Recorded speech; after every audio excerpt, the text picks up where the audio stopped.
Welcome, my dear student. Today I am going to discuss about the methods or function in Java. So we start that discussion. We start that understanding method or function in Java.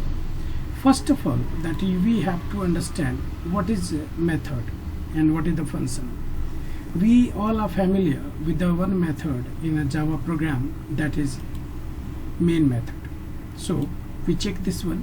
Suppose this main method, and this main method is having that for finding that area and perimeter of rectangle, that I have written in this method. So total for five statements here written, and these 5 statements written for finding the area and perimeter of rectangle, where that length and breadth given here 20 and 40. So in this question given, but this is only for the area of finding that rectangle for 20 and 40 length and breadth. So you understand length will be more than breadth, so that you can change in some program. So in same program, if you need to find the area and perimeter for number of rectangles, that means like 5 rectangles we need with the different length and different breadth, then what we have to do? That first of all, that we have to understand there's the same 5 statements we have to write for all the rectangles.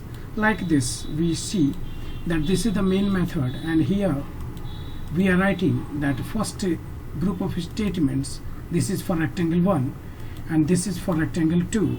Like this, the same type of task we are doing for number of times, that rectangle 3, and this is for rectangle 4, and this is for rectangle 5, having that different length and different breadth. That means same type of work, same type of operations we are performing.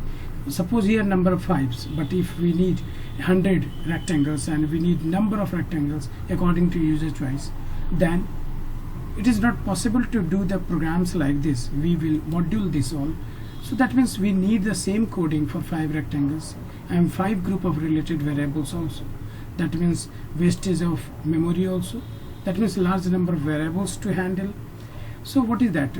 Wastage of computer memory, and complex of writing this one also. Large number of lines in a program we have to write, and problem in error handling also. That means not easy to check the error and remove it. Clear? So these all that drawbacks when we do this type of task and this type of work.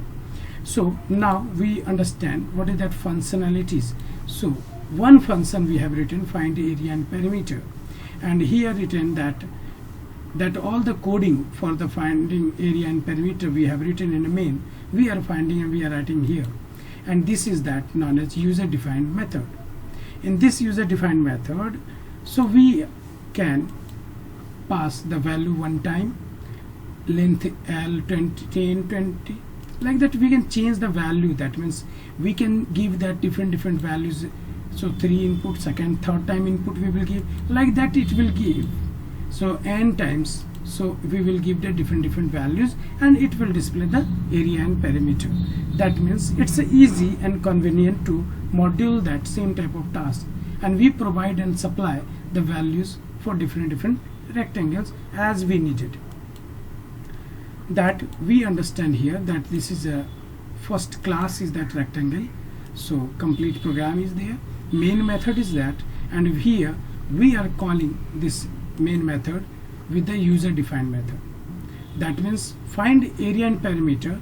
I have given here the value 10 and 20. That means one time we are writing that method find area and perimeter, and we are calling these all, calling the same method one time, calling the same method second time, calling the same method third time, calling the same method fourth time.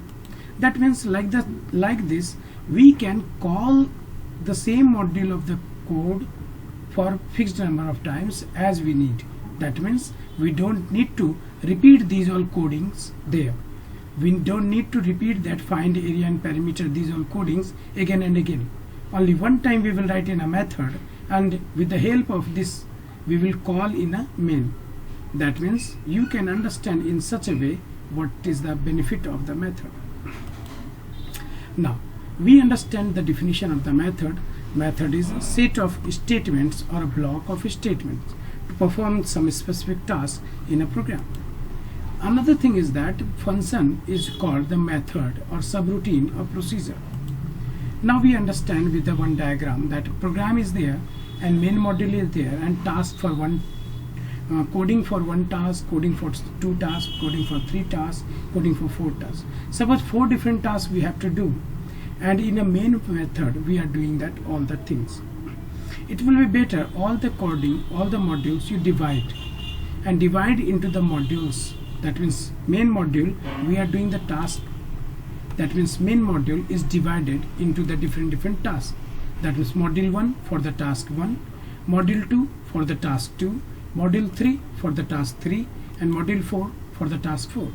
The process of dividing this one group of commands and codes into the various specific tasks or organize them, this is known as divide and conquer. So that means when one big program we are dividing according to the task, and each task, each module, each method we are creating, that means this is known as 5 or 4 modules, methods we have created, and easily we can call these all methods in our main block. So it's easy and convenient to access the function or use the function in a program. Now we understand the type of function. First is that type of function. First function is that category, that predefined function or compiler defined or inbuilt function. Second one is that, but we understand the definition of that example of that predefined functions. We have used that power method, sqrt method. These all methods are that predefined. That means mat.power, mat.sqrt, println, next int. These all read line. These all methods are predefined methods. Second is that user defined, that we user define the method as we need, as we demand. So function name and definition both from the users. So like this we have done already. So this one is that user defined function where definitions we have to do, and name of the function, find area we have to do, and set of statements, what task we have to do, that we need to write here. So these all tasks we have to perform also. But in this type of power and sqrt, println, we are using only and accessing only. Where definition is that in compiler, and we are only calling this method and we are accessing the operation. Like the same here, definitions we have to do and we have to call according to need. Now we move for the next section, that is what is the use of the function in a program when we use as a user defined. First is that function prototype or function declaration. Second is that function definition, and third one is that function invoking or function calling. So function prototype. So first of all we understand function prototype. So prototype means the template or the structure that we declare to the compiler, that is. So it declares to the Java compiler about the user defined functions, like function name we define, function return type value we define, and we define the passing arguments or parameters in user defined functions. Like that we understand here the class rectangle. In this one main method is there, that is main method, and this is user defined function. Okay, so in user defined function we see that first line that written here, this is altogether known as function prototype. Altogether means we understand this is return type, that void written here, so we can use any data type also here, int, char, float, double, boolean. That means return type of value, that means which type of value this function will return. If void is written there, that means this function is not going to return any value. This function is going to print or display the work, but it will not display it will not return any value to the calling place. So next is that function name, and next is that argument x and y. These are all together known as function prototype. Okay, now we understand that with one syntax, that access specifier we use, modifier we use, and data type of return value, function name, and list of variable we define. This is the function. Suppose that I have given different colors, so that by color you can understand what is that here given. Function name given by the user, that is known as an identifier we are giving. that variable name and all. Access specifier like that public, private and protected that we use. So it specifies the approach of the function, in which way function can be accessible. Function is accessible publicly, that means any method, any object can access this function, that means publicly. Private, that means those objects of the same class can access. And protected, that means particular object can access only. I will discuss these all, public, private and protected, in next tutorial, so in a very detailed way that you can understand by the term, and the whole life you will remember this, I assure you. Now that next is that static, final, native, and we use these all accessible techniques in a function. Void, that means return type may be void in case of non-return function. That means non-return function will use void. If function is returning any value, we will use any primitive data type, which type of value function going to return. Next is that function list of variables that is passed in a parameter. So this is known as function signature. When in a function some task we are performing, we are passing some values. So with the passing values type and its number of passing arguments, number of passing variables, it is declared the function signature. We move for the next, that is function definition. We understand that what is the function definition. When we define the function, we use curly brackets and number of statements we write inside the curly bracket. So which type of statements, which type of operations we are going to perform, that we write in function definition area. So this is the function definition and this is the main function. So in this definition function, you see that we have written in curly bracket 3 statements. So for finding the sum of x and y, and we are displaying here the sum also. Next is that function called. So function called means function is calling from here. So that's why you understand this section of the main is that this is main definition area and this is find sum function definition area. Now we go for the function calling and function invoking. So first of all, we understand what is the purpose of this calling. So control of the program execution moves to the function definition area, and after executing the all statements in the function body or function definition area, control come back to the calling place. So that means we need to execute the block of codes that we have written in a function. We need to call that, so control will move to that section. So after execution of the function definition area, program control again returns at the place from where it is invoked. We understand with one example. Here in a main function, find sum with the 10 and 20, 2 values, it is called.